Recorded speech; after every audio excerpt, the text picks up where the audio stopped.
I get started, I want to take the opportunity to recognize that we are on the traditional homelands of the Arapaho and the Cheyenne and the Ute.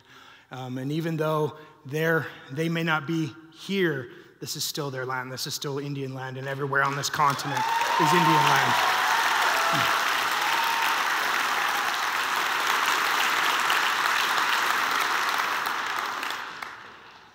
Hamu, nu Gregg Deal, mi na nia, nu kuyu itikara, nu kuma, nu naa, nu tabudu, nu numu, gubatu, yarawara.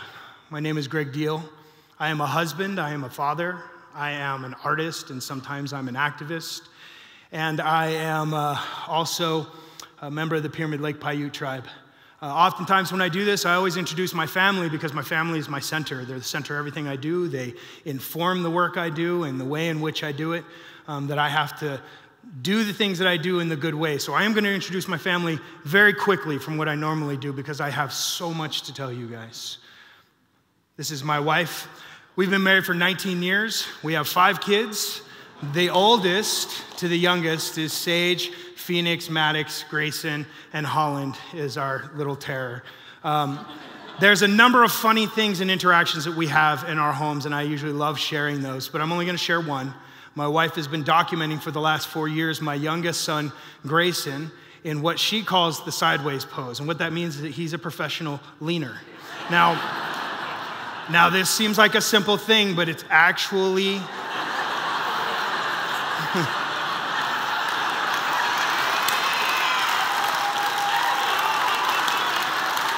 And now listen, it's not a one-off. He's been doing it since he was a baby.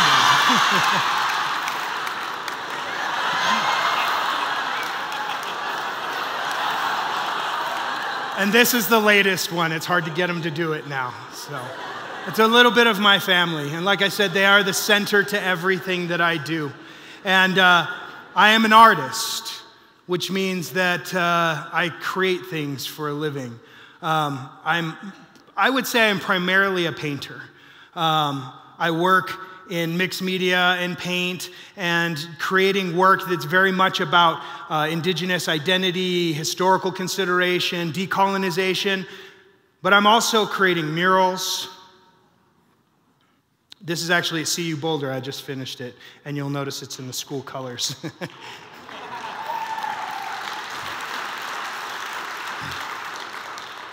But I'm also mostly known for performance art. I create work that is about being in spaces that are not normally spaces that people think we occupy. I tackle things like stereotype and conceptions and misconceptions. It's everything from concepts of standing rock to even things like blood quantum, the way in which we are quantified through an American process that decides how much Indian we are and whether or not we're Indian enough to matter. There's 2 main tools of everything that I do, and it has brought me to this stage. I do a lot with history and historical consideration, and I also do a lot of critical thinking. And within those things, I've discovered something, and that is that the value of Indigenous people is really low in the eyes of America and in the eyes of American culture. That there's a hierarchy that is set within those spaces that immediately tells every child and ultimately every adult that is having education here in the United States what our value is. So for example, we know who Christopher Columbus is, but we don't know the name of the people that he came into contact with. I mean, I know, you guys might not know. But that's important because it already tells you he's important and we are not. In fact, it goes so deep that he came here and he thought he was in India, and so he called the people he came into contact with, which was actually the modern-day Dominican Republic, he called them Indians, and 500 plus years later, we all know that he was lost at sea, but we still call Indigenous people Indians. Abraham Lincoln has this incredible legacy in history. He signed the Emancipation Proclamation. But what you don't know is he also, the week before the Emancipation Proclamation was to be enacted, he signed off on the largest mass hanging in American history. 38 Dakota men who were being hung for little more than just to make an example of them. It happened on the 26th, so it was the day after Christmas. I'm not saying this to make a divisive statement about Abraham Lincoln.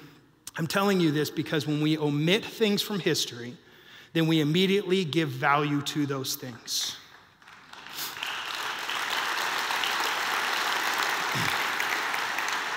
And what this does is this sets us up with something that is really damaging. When we think of Indians, we think of things like this. When I was a kid, there was these Looney Tune cartoons that were pretty popular. And you know, people could look at this and they think it's no big deal. It's just a cartoon. It's satire. It's funny. But here's what happens. Young children see this. Native children see this. And it immediately tells them what the world thinks of them. That they are a caricature. They are not to be taken seriously. But further than that, it tells your children what our value is. And it informs your children what we look like, what we talk like, what we act like, and all of it is pigeonholed into one single thing, which is this. And so we see things like this. Pocahontas, she was actually 10 years old when she went through the things that she went through. And these images are burned into the American psyche. They're burned into American culture. They're burned into Western culture. And so they manifest themselves at things like Coachella and Burning Man. And next thing you know, we have sports mascots that are somehow representing every Native person in the land.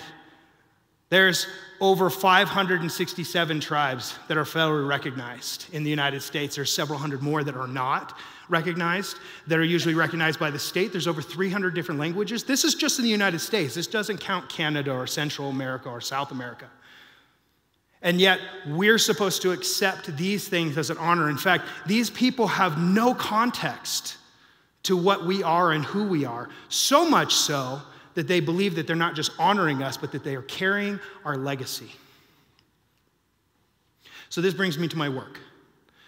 As an artist, I've found that the only way to function as an artist is that you have to work within the bounds of what Western culture expects you to do. They expect us to be painting cowboys and Indians. People are heading down to Santa Fe and they want to buy a nice Indian painting by a nice Indian to put in their home because it's Indian.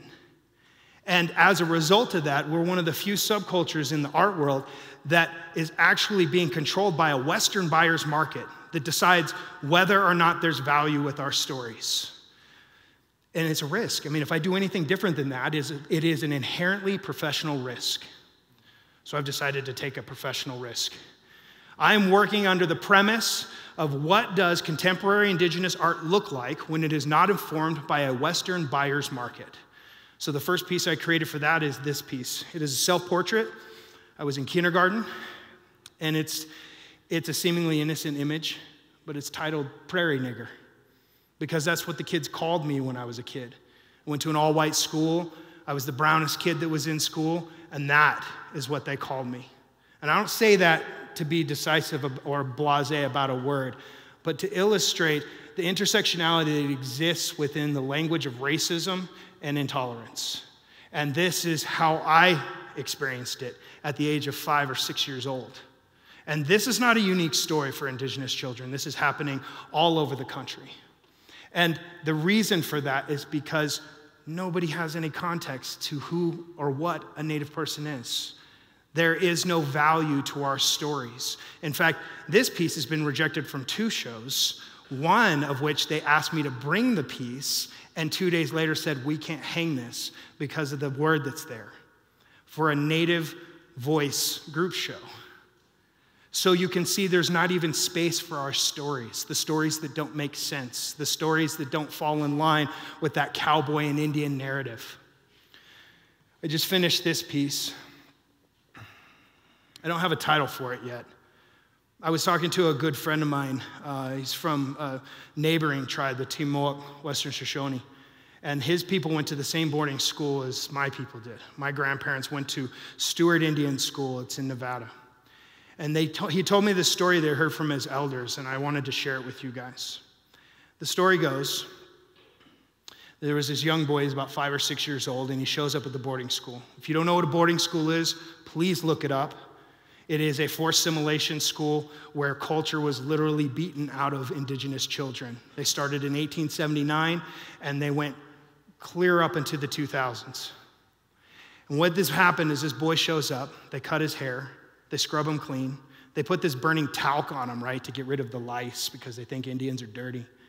And then the woman who's bathing him realizes that his elbows and his knees are darker than the rest of him, which is common for people who have a little melanin in their skin. And so she assumes he's dirty, and she scrubs his elbows, and she scrubs his knees. And she takes the skin off until they're bleeding. And he goes to bed, and he's crying, and he's upset. And he spends most of the night crying. And when they come back in to find out what all the noise is, and they turn the lights on, they see that he soiled the sheets with his blood. So they grab him out, they take him into another room, and they beat him for the next hour. All the kids in the boarding school can hear what's happening. And then it goes silent. And those kids never saw that child again. I wanted to paint this picture because this is what I thought of. A child standing naked and afraid with bloody elbows and with bloody knees. And under the things that I've told you, under the requirements that we have in order to be the best Indian we can for you, these stories don't matter. I maintain that they do matter. And I'm standing here as a result of I stand here as a protest of the policies that were put upon Indigenous people.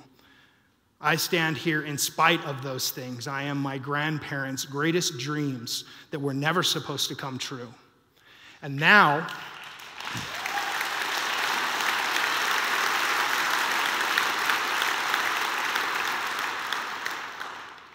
I hope I've told you something new, and I think I have. I hope that I've told you something maybe even shocking. And now you're all responsible for that information. Stories are to be carried, stories are to be held, stories are to be revered. What are you going to do with that information? If you leave here and you decide to do nothing, you are complicit in the actions of those who came before you, who helped you get to this place. Your ancestors, whoever they may be. But maybe ask yourself this: are you making spaces for Indigenous people in your home and in your workplace? Are you creating inclusion in those places? Are you realizing that as you walk these lands, that there are people who walk these lands before you? That these are sacred and important things, and that Indigenous people are still here, and that we matter. And we will always matter, because this is the land of our inheritance. This is the land that the Creator gave us. So what are you going to do with that information? Thank you.